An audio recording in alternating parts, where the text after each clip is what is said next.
Welcome friends, vibrant academy science Karad आपलं सहर्ष स्वागत करत आहे. लास्ट पिरियडला आपण ऑस्मोटिक प्रेशर त्याच्यावरून मोलार मास ऑफ सोल्यूट हे कसं डिटरमाइन करायचं त्याचं डेरिव्हेशन बघितलं होतं. ह्या डेरिव्हेशनच्या बेसवर प्रॉब्लेम आपण बघतोय कशा पद्धतीनं हे मोलार मास कॅल्क्युलेट केलं जातं. प्रॉब्लेम काय मिळतं बघा, what is the molar mass of solute. काय सांगितलं बघा, what is the molar mass of solute. If a solution is prepared by, कसं तयार केलं solution, dissolving 0.8222 gram of in 300 milli decimetre cube of water. म्हणजे बघा इथं हा सोल्यूट घेतलाय, त्याचा अमाऊंट दिलाय, वॉटरचा व्हॉल्यूम दिलाय आणि ते सोल्युशन तयार केलं. हे तयार झालेलं सोल्युशन जे आहे त्याचं ऑस्मोटिक प्रेशर दिलंय आपल्याला, किती दिलंय, 149 मिलीमीटर मर्क्युरी. त्यावेळेला असणारं टेम्परेचर दिलंय आणि ह्याच्यावरून आपल्याला काय डिटरमाइन करायला सांगितलंय, तर मोलार मास ऑफ सोल्यूट. आता बघा, ज्यावेळेला आपण प्रॉब्लेम सॉल्व्ह करतो त्यावेळेला पहिली स्टेप आपल्याला गिव्हन व्हॅल्यूज काय आहेत त्या बघायला लागतील. गिव्हन मध्ये बघा पहिली व्हॅल्यू आपल्याला काय दिली आहे, तर सोल्युशन प्रिपेअर करताना काय सांगितलं, बाय डिझॉल्विंग 0.822 ग्रॅम ऑफ इट. म्हणजे सोल्यूटचं मास दिलंय आणि सोल्यूटचं मास आपण मगाशी बघितलं होतं, that is mass of solute. कशाने डिनोट केलं होतं, काय सिम्बॉल होता, W2 इज इक्वल टू किती दिलं बघा, 0.822 ग्रॅम. हे कशामध्ये डिझॉल्व केलं, तर तिथं आपल्याला व्हॉल्यूम दिलंय V, that is volume V is equal to 300 millimetre decimetre cube. याचं कन्व्हर्जन आपल्याला कशामध्ये करावं लागेल, तर डेसिमीटर क्यूब.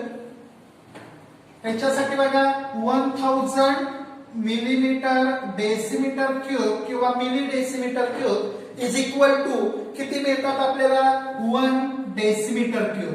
रिलेशन काय मिळतं बघा, 1000 milli decimetre cube is equal to 1 decimetre cube. आपल्याकडे किती मिली डेसिमीटर क्यूब आहे, 300 milli decimetre cube is equal to how many. Relation कसं तयार केलं लक्षात आलं, 1000 मिली डेसिमीटर क्यूबचा 1 डेसिमीटर क्यूब आहे, that is 300 milli decimetre cube is equal to how many decimetre cube. म्हणजे 300 into 1 डिवाइड बाय 1000. म्हणजे इथं आपल्याला काय करावं लागेल, 300 डिवाइड बाय 1000 म्हणजेच आपल्याला किती मिळते बघा, 0.3. That is decimetre cube value किती मिळेल, 0.3 डेसिमीटर क्यूब. पुढे आपल्याला काय दिलं बघा, त्याच्यामध्ये हा झाला व्हॉल्यूम. नेक्स्ट दिले आपल्याला प्रेशर. कोणतं प्रेशर सांगितलंय, osmotic pressure of solution. Osmotic pressure of solution denoted as pi. आणि त्याची व्हॅल्यू दिली बघा, किती दिली, 149 मिलीमीटर मर्क्युरी. 149 millimetre mercury. त्याचं कन्व्हर्जन आपल्याला कशामध्ये करावं लागेल, ऍटमॉस्फिअर. मग ह्याच्यासाठी स्टँडर्ड रिलेशन काय मिळतं बघा, 760 millimetre mercury is equal to 1 atmosphere. 760 millimetre mercury म्हणजे किती ऍटमॉस्फिअर असेल, 1. आपल्याला दिलंय 149 millimetre mercury is equal to how many atmosphere. म्हणजे काय करावं लागेल बघा, cross multiplication 149 into 1 divide by 760. म्हणजे 149 डिवाइड बाय 760. तर ती व्हॅल्यू आपल्याला जी प्रेशरची मिळेल, ती प्रेशरची व्हॅल्यू कशामध्ये असेल, ऍटमॉस्फिअर. आणि ती व्हॅल्यू मिळते, किती मिळते, तर 0.196 ऍटमॉस्फिअर. म्हणजे दिस इज अन ऑस्मोटिक प्रेशर पाय इज इक्वल टू काय मिळेल, 0.169 ऍटमॉस्फिअर. आणखी गिव्हन मध्ये आपल्याला काय दिलं बघा, टेम्परेचर T दिलंय 298 केल्विन मध्ये दिलंय. त्यामुळे काय प्रश्न नाही, डायरेक्ट आपण केल्विन मध्ये यूज करतो. त्या झाल्या given values. Then second step आपल्याला फॉर्म्युला काय मिळते बघा, फॉर्म्युला म्हणजे आपण डिराइव्ह केला होता, शेवटचं डेरिव्हेशन आपण बघितलं होतं, m2 इज इक्वल टू बघा आणि त्याच्यासाठी आधी आपण काय बघतोय, गिवन झालं की टू फाइंड, काय फाइंड आउट करायला सांगितलं होतं आपल्याला, molar mass of solute that is m2 is equal to question mark. मग m2 साठी फॉर्म्युला आपण काय बघितलं होता, m2 is equal to w2 RT upon pi v. m2 is equal to काय मिळतो, w2 RT upon pi v. मग आता बघा w2 आपल्याला मिळालं, w2 दिला आपल्याला किती 0.822 ग्रॅम. R म्हणजे काय, this is an universal gas constant. आणि मग म्हणतानाच आपण त्याला कॉन्स्टंट म्हटलंय, त्याचा अर्थ R ची व्हॅल्यू ही कॉन्स्टंट असते. आणि इथं जर आपण बघितलं तर R आपल्याला मिळते बघा 0.082. मगाशी आपण ही व्हॅल्यू बघितली होती डेरिव्हेशन बघताना 0.08205. आणि ही व्हॅल्यू कशामध्ये होती तर लिटर ऍटमॉस्फिअर पर केल्विन किंवा per mole. 1 litre correspond to 1 decimetre cube. आणि त्यामुळं हेच आणखी आपण युनिट काय घेऊ शकतो, R is equal to 0.08205 decimetre cube atmosphere per kelvin per mole. म्हणजे लिटरच्या ऐवजी फक्त आपण तिथं काय यूज करू शकतो, डेसिमीटर क्यूब. मगाशी मी सांगितलं होतं बघा, R जे आहे हे R means universal gas constant मिळताना आपल्याला वेगवेगळ्या युनिट मध्ये त्याच्या वेगवेगळ्या व्हॅल्यूज मिळत जातात. Depends upon pressure and volume कोणत्या युनिट मध्ये आपण यूज करतोय. इथं प्रेशर जर बघितलं ऍटमॉस्फिअर मध्ये, volume decimetre cube, that is we know that litre and decimetre cube equivalent असले पहिला मिळतील. 1 लिटर म्हणजेच 1 डेसिमीटर क्यूब. आणि त्यामुळे दोघांमधलं जे लिटर ऍटमॉस्फिअर किंवा डेसिमीटर क्यूब ऍटमॉस्फिअर साठीची व्हॅल्यू सेम असेल. देन आता बघा इथं आपल्याला R ची व्हॅल्यू काय घ्यावी लागते, 0.08205 इंटू काय दिले आपल्याला, T मीन्स टेम्परेचर. आणि टेम्परेचर आपल्याला गिवन व्हॅल्यू, टेम्परेचरची व्हॅल्यू किती आहे 298 केल्विन डिवाइडेड बाय, कशाने डिवाइड करायचं बघा, पाय. पाय म्हणजे काय, ऑस्मोटिक प्रेशर. ऑस्मोटिक प्रेशर आपल्याला दिलं होतं, किती दिलं होतं 149 मिलीमीटर मर्क्युरी. मात्र ह्याचं रूपांतर आपण कशामध्ये केलं, ऍटमॉस्फिअर. आणि ती व्हॅल्यू किती आहे 0.169 ऍटमॉस्फिअर. आणि इंटू काय मिळते V. V means volume. Volume सुद्धा आपल्याला दिला होता 300 मिली डेसिमीटर क्यूब. त्याचं कन्व्हर्जन आपण कशामध्ये केलं तर 0.3 डेसिमीटर क्यूब. तर ह्या पद्धतीने आपल्याला हे मॉलिक्युलर मासचे इक्वेशन मिळतं, m2 is equal to w2 RT divided by pi into v. मग हे जर आपण गिवन ह्या सर्व व्हॅल्यू आता आपण बघितल्या, फक्त आपण कशाचं कन्व्हर्जन केलं, व्हॉल्यूमचं मिली डेसिमीटर क्यूबचं डेसिमीटर क्यूब, प्रेशर मिलीमीटर मर्क्युरीचा ऍटमॉस्फिअर.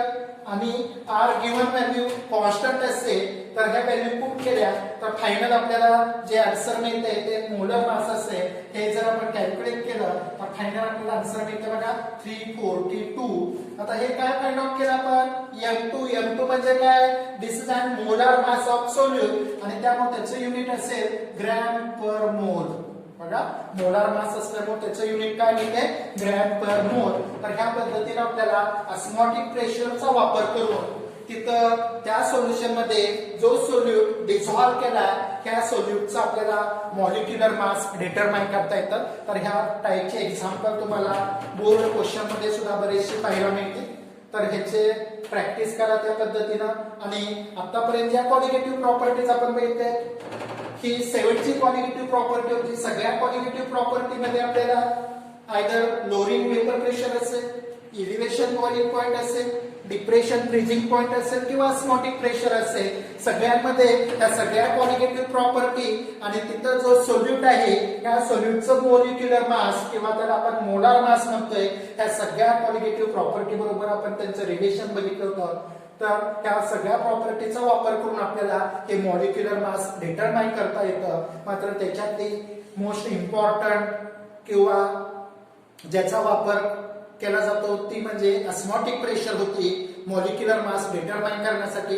कारण त्याचं रिझन आपण बघितलं होतं, हे ऑस्मोटिक प्रेशर जे असतं त्याची व्हॅल्यू त्याचा मॅग्नेट्यूड हा जास्त आहे आणि त्यामुळे बाकीच्या क्वालिटेटिव्ह प्रॉपर्टीच्या कम्पॅरेटिव्हली त्याची मेजरमेंट जे आहे ॲक्युरेट आहे, प्रिसाइज आहे मेजरमेंट, आणि त्यामुळं आपण बघितलं होतं जे एक्सपेन्सिव्ह असे सबस्टन्स आहे ॲज वेल ॲज ज्या सबस्टन्सचं प्रिपरेशन करताना स्मॉल क्वांटिटीमध्ये ते प्रिपेअर केले जातात अशा सबस्टन्सचं मोलर मास डिटरमाइन करण्यासाठी ह्या ऑस्मोटिक प्रेशर क्वालिटेटिव्ह प्रॉपर्टीचा वापर केलेला पाहायला मिळतोय.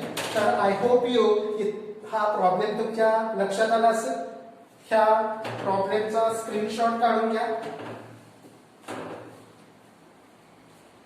नाव ह्या ज्या क्वालिटेटिव्ह प्रॉपर्टीज आपण बघितल्या त्या क्वालिटेटिव्ह प्रॉपर्टी ह्या सेपरेट जे आपण बघितलं होता त्याचा आता कलेक्टिव्हली आपण नेक्स्ट पार्ट बघतोय. Qualitative properties of electrolyte and non electrolyte यांचा कंपॅरिझन करणार आहे आणि त्याच्यावरून आणखी एक इम्पॉर्टंट फॅक्टर आपल्याला इम्पॉर्टंट पॉइंट त्याच्यामध्ये मिळतोय that is called as vent of factor I.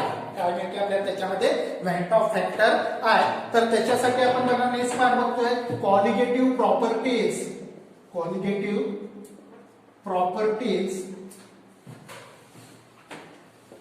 Of electrolytes. आपण सुरुवातीलाच इलेक्ट्रोलाइट्स आणि नॉन इलेक्ट्रोलाइट ह्या दोन टर्म एक्सप्लेन केल्या होत्या बघा. त्याच्यामध्ये आपण बघितलं होतं इलेक्ट्रोलाइट जो आहे हा त्याच्या मोल्टन स्टेट मध्ये किंवा सोल्युशन फॉर्म मध्ये ज्यावेळेला आपण घेतो त्यावेळेला त्याच्यातून इलेक्ट्रिसिटीचं कंडक्शन होतं आणि तिथं जर आपण बघितलं तर नॉन इलेक्ट्रोलाइट जर बघितला तर ह्याच्या मोल्टन स्टेट मधून किंवा सोल्युशन मधून इलेक्ट्रिसिटीचं कंडक्शन होत नव्हतं. मग ही जी प्रॉपर्टी आहे त्याच्या बेसवरच आपण ह्या सबस्टन्सचं डिवायडेशन केलं होतं इलेक्ट्रोलाइट आणि नॉन इलेक्ट्रोलाइट. आणि ह्या ज्या प्रॉपर्टी आहेत त्याच्या बेसवर हे क्वालिटेटिव्ह प्रॉपर्टी जे आहे त्यांचं नेचर इलेक्ट्रोलाइट आणि नॉन इलेक्ट्रोलाइट मध्ये डिफरंट मिळतं.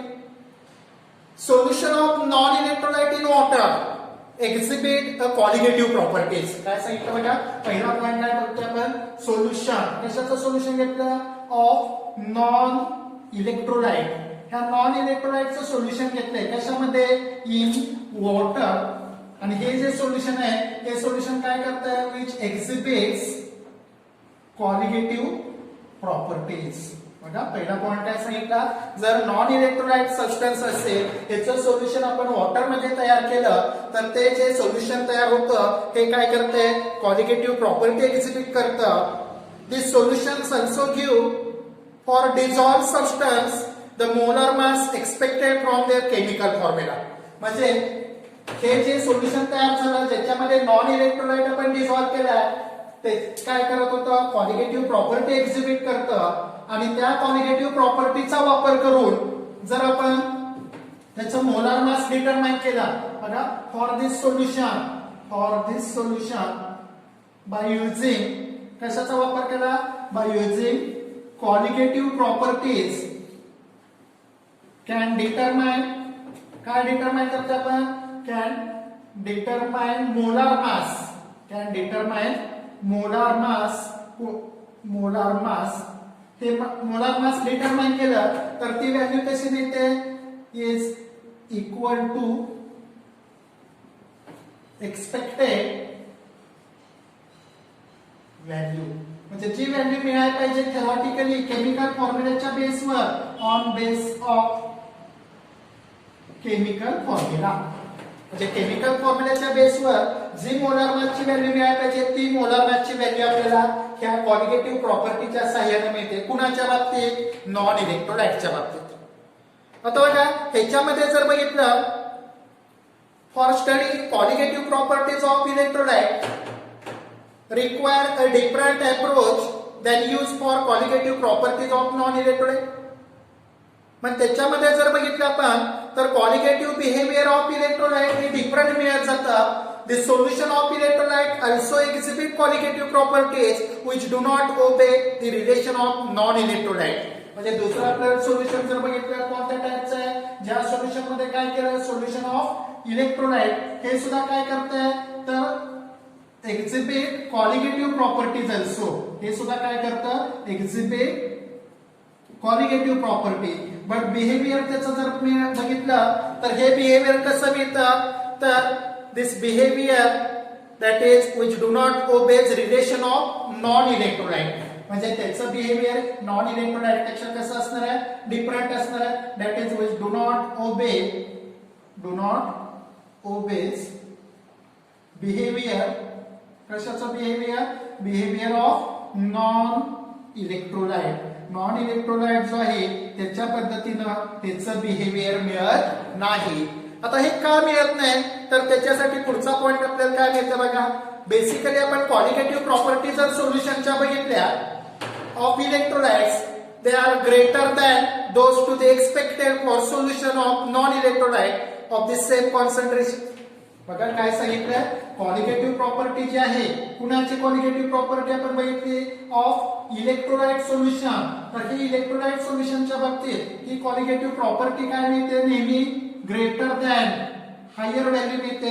Greater that is higher value मिळेल as compared to qualitative property of non-electrolyte having same concentration. बघा जसं मगाशी आपण बघितलं होतं, सिंपल एक्झाम्पल बघा, मगाशी आपण ऑस्मोटिक प्रेशर बघितलं होतं. त्याच्यामध्ये आपण एक सोल्युशनचा टाइप सांगितलं होता, आयसोटोनिक सोल्युशन.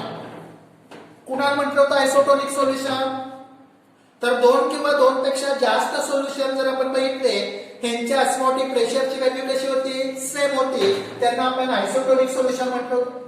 मग त्याच्यामध्ये आपण बघितलं होतं त्या दोन्ही सोल्युशनचं मोलार कॉन्सन्ट्रेशन सेम होतं, त्यांचं ऑस्मोटिक प्रेशर व्हॅल्यू सेम मिळाली. फॉर एक्झाम्पल आपण बघितलं 0.1 मोलार युरिया आणि 0.1 मोलार शुक्रोज सोल्युशन, दोघांचं ऑस्मोटिक प्रेशर सेम होतं. मात्र युरिया आणि शुक्रोज हे दोन्ही सोल्युशन, हे दोन्ही इलेक्ट्रोलाइट हे दोन्ही सॉलिड जे आहेत हे कसे होते, non electrolyte.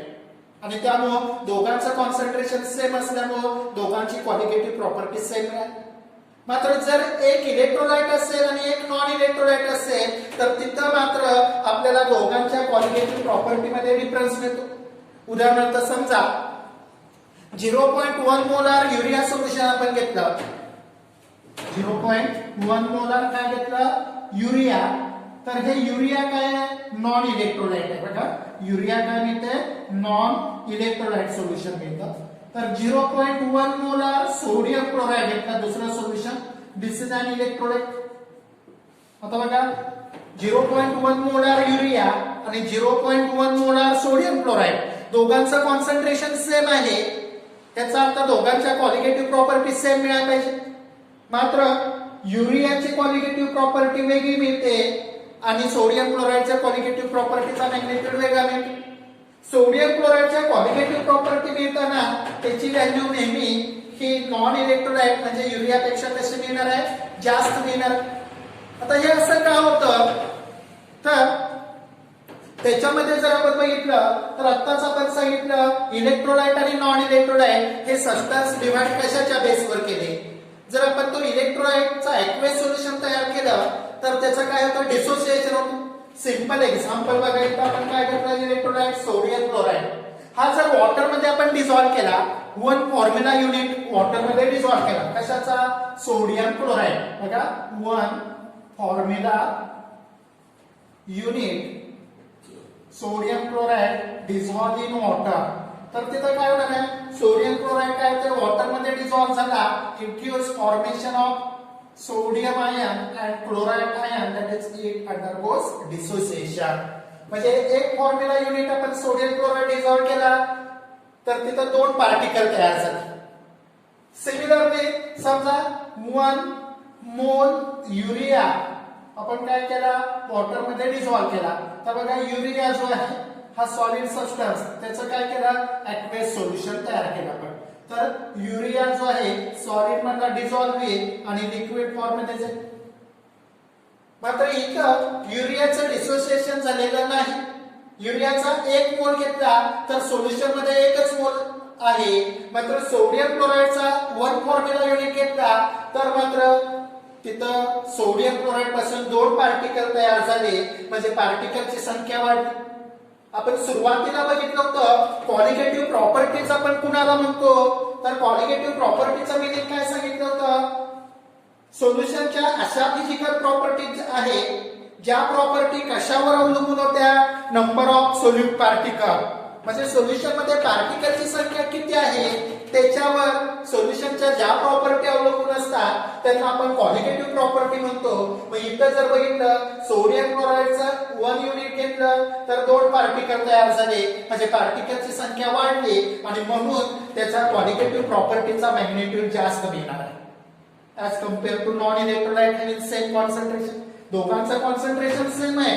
Urea non electrolyte आहे, सोडियम क्लोराईड सुद्धा सोडियम क्लोराईड इलेक्ट्रोलाइट आहे. दोघांचं कॉन्सन्ट्रेशन घेताना आपण काय घेतलंय, सेम घेतलं. मात्र युरियाचा 1 मोल डिझॉल्व्ह केला तर त्याचा मोल आहे तसा राहिला, त्याच्या पार्टिकलची संख्या कमी किंवा जास्त होत नाही.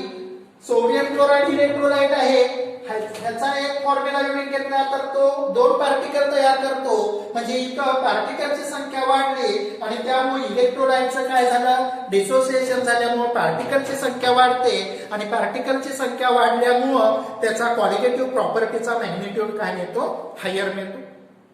आणखी एक कन्क्लुजन त्याच्या बेसवर काय मिळतं बघा, जसं आता आपण सांगितलं solution of electrolyte exhibit qualitative property but do not obey behavior of non electrolyte. म्हणजे इलेक्ट्रोलाइट आणि नॉन इलेक्ट्रोलाइट दोघांचं बिहेवियर डिफरंट मिळते. जसं आता आपण सांगितलं क्वालिटेटिव्ह प्रॉपर्टी इलेक्ट्रोलाइटची व्हॅल्यू त्याचा मॅग्निट्यूड हा नेहमी जास्त असेल कुणापेक्षा, qualitative property of non electrolyte having same concentration. Same कॉन्सन्ट्रेशनचा नॉन इलेक्ट्रोलाइट आणि इलेक्ट्रोलाइट घेतला तर इलेक्ट्रोलाइटची क्वालिटेटिव्ह प्रॉपर्टी नेहमी जास्त असते. आणखी एक काय पॉईंट त्याच्यामध्ये मिळतं बघा, मोलार मास. आपण बघितलं होतं प्रत्येक क्वालिटेटिव्ह प्रॉपर्टीच्या साह्यानं आपण काय करत होतो, तिथं डिझॉल्व्ह केलेला जो सोल्यूट आहे त्या सोल्यूटचं मोलार मास त्या क्वालिटेटिव्ह प्रॉपर्टीच्या साह्यानं आपण डिटरमाइन करतो ना. Molar masses of electrolyte in aqueous solution can be determined by using qualitative properties are found to be considerably lower than formula mass. म्हणजे मोलार मास जे मिळणार आहे आपल्याला कुणाचं, electrolyte can be determine on the basis of, कशाच्या साह्यानं determine केला तर determine on the basis of qualitative property. Qualitative प्रॉपर्टीच्या साह्यानं जर मोलार मास आपण इलेक्ट्रोलाइटचं डिटरमाइन केलं तर ह्याची व्हॅल्यू ऑलवेज काय मिळते, लोअर मिळते. व्हॅल्यू काय मिळते आपल्याला, मोलार मासची व्हॅल्यू लोअर मिळते. आता ही लोअर का मिळते तर त्याच्यामध्ये जर बघितलं आपण अकॉर्डिंग टू दॅट, आताच आपण बघितलं इलेक्ट्रोलाइट काय होतंय, ज्यावेळेला आपण त्याचं सोल्युशन तयार करतो त्यावेळेला तो काय तर डिसोसिएट होतोय. 1 फॉर्म्युला युनिट घेतला तर त्याच्यापासून 2 किंवा 2 पेक्षा जास्त आयन्स तयार होतात, म्हणजे number of particle increases, qualitative properties of that electrolyte increases. आणि त्यामुळं तिथे जर आपण बघितलं तर त्याच्यामध्ये आपल्याला काय मिळालं, इलेक्ट्रोलाइटच्या क्वालिटेटिव्ह प्रॉपर्टीचा मॅग्निट्यूड हा नेहमी नॉन इलेक्ट्रोलाइट पेक्षा जास्त असेल, हॅविंग सेम कॉन्सन्ट्रेशन. आणि क्वालिटेटिव्ह प्रॉपर्टी आणि तिथं असणारा मोलार मास सोल्यूट यांचं जर रिलेशन आपण बघितलं तर हे रिलेशन ऑलवेज आपल्याला काय मिळतं बघा, molar mass of solute is inversely related to the qualitative properties.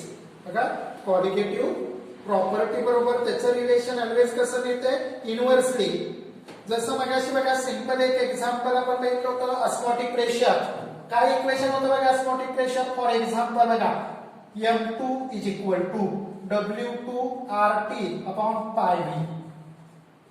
म्हणजे इथं बघा मोलार मास आणि पाय म्हणजे काय तर ऑस्मोटिक प्रेशर क्वालिटेटिव्ह प्रॉपर्टी. तर ह्यांचं रिलेशन ऑलवेज कसं असतं, इनव्हर्सली प्रोपोर्शनल. आणि आताच आपण सांगितलं इलेक्ट्रोलाइटच्या बाबतीत क्वालिटेटिव्ह प्रॉपर्टीचा मॅग्निट्यूड हा नेहमी कसा असतो, हायर असतो. क्वालिटेटिव्ह प्रॉपर्टीची मॅग्निट्यूड जर जास्त असेल तर अल्टिमेटली मोलार मास तिथे असणाऱ्या सोल्यूटचे त्याची व्हॅल्यू कशी येणार आहे, कमी येणार आहे. आणि त्यामुळं दोघांबद्दल रिलेशन जर बघितलं पण ते either qualitative property lowering vapour pressure असेल, इलिव्हेशन बॉइलिंग पॉइंट असेल, डिप्रेशन फ्रीजिंग पॉइंट असेल किंवा ऑस्मोटिक प्रेशर असेल, कोणतीही क्वालिटेटिव्ह प्रॉपर्टी जर आपण बघितली आणि तिथे असणाऱ्या सोल्यूटचं मोलार मास तर यांचं रिलेशन ऑलवेज कसं मिळतं आपल्याला, इनव्हर्सली प्रोपोर्शनल.